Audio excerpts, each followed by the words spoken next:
अस्सलामुअलैकुम, मैं हूं मिशाल इम्तियाज़ और आप देख रहे हैं प्रोग्राम किसान की आवाज़।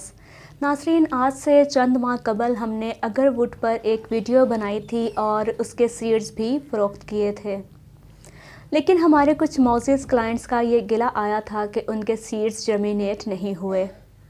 हमारे एंकर जावेद कमाना का मुतअद्दिद चैनल्स ने भी इंटरव्यू किया और उसके बाद हमने इन अगरवुड के सीड्स को सेल किया।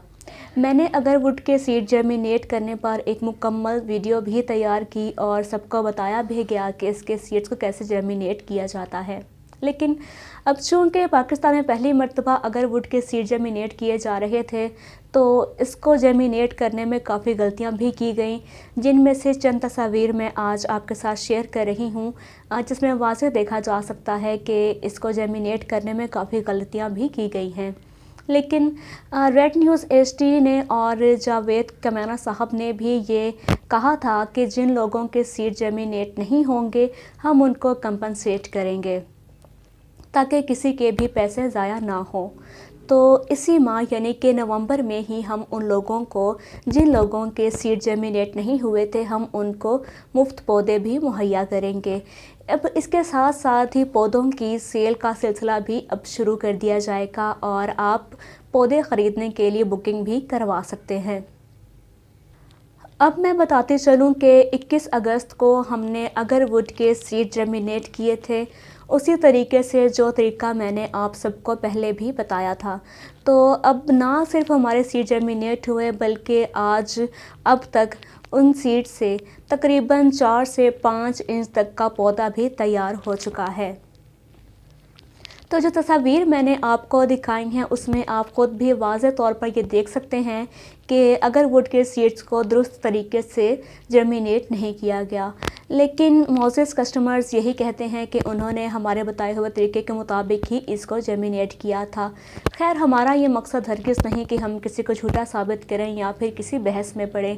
इसीलिए हमने ये फ़ैसला किया था कि जिन अहबाब के सीड जर्मिनेट नहीं होंगे हम उनको मुफ्त अगरवुड के प्लांट्स मुहैया करेंगे और उनको कंपनसेट करेंगे ताकि उनका किसी किस्म का नुकसान भी ना हो।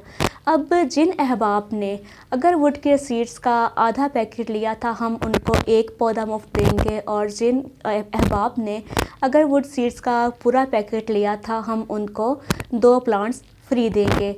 अब इसके साथ साथ अगरवुड के प्लांट की सेल भी शुरू कर दी जाएगी इसी माह नवंबर में, और आप इसके प्लांट ख़रीदने के लिए आप बुकिंग भी करवा सकते हैं। कंपनसेट करने का फ़ैसला इसलिए किया गया था क्योंकि हम जानते थे, हमें पहले ही इस बात का इल्म था कि पाकिस्तान में पहली बार अगरवुड के सीड जर्मिनेट किया जा रहा है तो इसमें गलतियां भी होंगी। इसलिए हमने पहले ही ये सोच रखा था कि हम जिन अहबाब से इसके सीड जर्मिनेट नहीं होंगे हम उनको कंपनसेट करेंगे। अब इसके साथ साथ जिन अहबाब ने एक लंबे अरसे तक इंतज़ार किया था, मैं उनका अपनी तरफ़ से और जावेद कमाना साहब की तरफ़ से भी मैं उनका शुक्रिया अदा करना चाहती हूँ कि उन्होंने एक अरसे तक इंतज़ार किया और हमारे साथ बने रहे। अब मैं आऊँगी उन सवालात के जवाब देने की तरफ जो कि अक्सर औक़ात मुझसे और जावेद कमाना साहब से पूछे जाते हैं, और वो सवालात हैं कि ये मुकम्मल दरख्त कितने अरसे में तैयार होगा और इसको बेचा कहाँ जाएगा। सबसे पहले हम बात करेंगे कि ये दरख्त कितने अरसे में तैयार होता है। तो इस दरख्त के मैच्योर होने का जो कुदरती वक्त होता है, कुदरती अमल है, वो 12 से 15 साल का है। यहाँ पर मैं हवाला देना चाहूँगी एक दूसरे दरख्त का जिसे इंग्लिश में टीक ट्री कहा जाता है और उर्दू में सागवान कहा जाता है, जिसकी काश्त से कबल हमारे जहन में ये बात मौजूद होती है कि ये दरख्त तैयार होने में कम से कम 10 से 12 साल का अरसा दरकार होगा, लेकिन उसके बावजूद भी हम धड़ाधड़ उसे काश्त भी कर रहे हैं। लेकिन जब हम बात आ जाती है अगरवुड पर तो फिर इतना लंबे अरसे तक इंतज़ार करना मुनासिब नहीं लगता।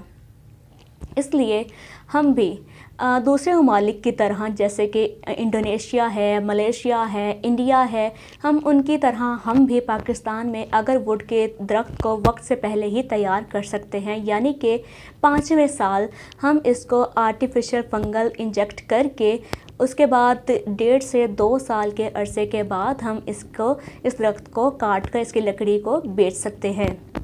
تو یہ بات کلیئر ہو گئی۔ اس کے بعد آ جاتی ہے اس کو سیل کرنے کی بات کہ ہم اس کو فروخت کہاں پر کریں گے۔ تو ناظرین، جب بھی پاکستان میں کسی درخت کی نئی قسم متعارف کروائی جاتی ہے تو شروع میں اس کے بائر موجود نہیں ہوتی، لیکن جوں اس درخت کی قدر بڑھتی جاتی ہے اور لوگوں کو پتہ چلتا ہے کہ اس کی اہمیت کتنی ہے، تو پھر اس کے بائرز خود بخود ہی میدان میں آ جاتے ہیں۔ لیکن اگر ایسا بھی نہیں ہوتا، اگر آپ کو کوئی بائر نہیں ملتا، تو پھر آپ فیس بک پر اگر ووڈ کا ایک پیج بنا کر آپ وہاں پر اپنی مدد آپ کے تحت اس کی لکڑی کو فروخت کر سکتے ہیں۔ اگر آپ یہ آپشن بھی نہیں لینا چاہتے تو پھر ہمارے وہ بہن بھائی جن کے دوست، احباب، رشتہ دار یا پھر کوئی جاننے والا مڈل ایسٹ میں مقیم ہے تو وہ ان سے رابطہ کر کے مڈل ایسٹ یعنی کہ عرب امارات میں وہاں پر جو اس کے ڈیلرز موجود ہیں وہاں سے ان کے نمبر حاصل کر سکتے ہیں اور ڈیلرز کے نمبر حاصل کر سکتے ہیں اور ان کو اس کی لکڑی کو فروخت کر سکتے ہیں۔ لیکن اگر آپ کے پاس یہ آپشن بھی موجود نہیں ہے، یعنی اگر آپ کا کوئی بھی دوست، رشتہ دار یا کوئی جاننے والا بھی مڈل ایسٹ میں موجود نہیں ہے تو پھر آپ ہم سے رابطہ کر سکتے ہیں۔ آپ ہم سے رابطہ کیجئے، کیونکہ ہمارے پاس اس کے ڈیلرز موجود ہیں اور ہماری مکمل چین ہے جو کہ اگر ووڈ کی لکڑی کو بائی کر لیتے ہیں، ہمارے پاس ڈیلرز موجود ہیں تو ہم سے رابطہ کیجئے، ہم آپ کو ڈیلر سے ملوا دیں گے، کیونکہ اس وقت ہم خود بھی مختلف ممالک سے اس کی لکڑی کو حاصل کر سیل کر رہے ہیں۔ اگر ووڈ کی لکڑی اور پلانٹس کی سیل نومبر کے مہینے یعنی کہ اسی مہینے سے ہی شروع کر دی جائے گی اور آپ اس کی بکنگ بھی کروا سکتے ہیں۔ اس کے علاوہ آپ ہماری ویب سائٹ agarwoodproducts.com بھی وزٹ کر سکتے ہیں اور وہاں پر آپ اس کے بارے میں مزید معلومات بھی لے سکتے ہیں۔ تو یہ تھی ہماری آج کی ویڈیو۔ اگر آپ کے ذہن میں کوئی بھی سوال ہے یا پھر آپ مزید معلومات چاہتے ہیں تو آپ اس وقت جو آپ کے سامنے نمبر دیا جا رہا ہے اسکرین پر، آپ اس پر رابطہ کر سکتے ہیں اور یہی نمبر ڈسکرپشن میں بھی موجود ہے، آپ وہاں سے بھی یہ نمبر لے کر ہم سے رابطہ کر سکتے ہیں اور آپ جاوید کمیانہ صاحب سے مزید معلومات لے سکتے ہیں۔ اس کے علاوہ آپ کمنٹ سیکشن میں اپنا کمنٹ بھی لیو کر سکتے ہیں، آپ کو وہاں پر بھی جواب دے دیا جائے گا اور آپ کو مزید رہنمائی بھی دے دی جائے گی۔ مجھے امید ہے کہ آپ کو آج کی ویڈیو پسند آئے گی اور آپ اگر ووڈ کو لازمی کاشت کرنا چاہیں گے بیکاز یہ اب کافی آسان ہو چکا ہے۔ اجازت چاہوں گی، خدا حافظ۔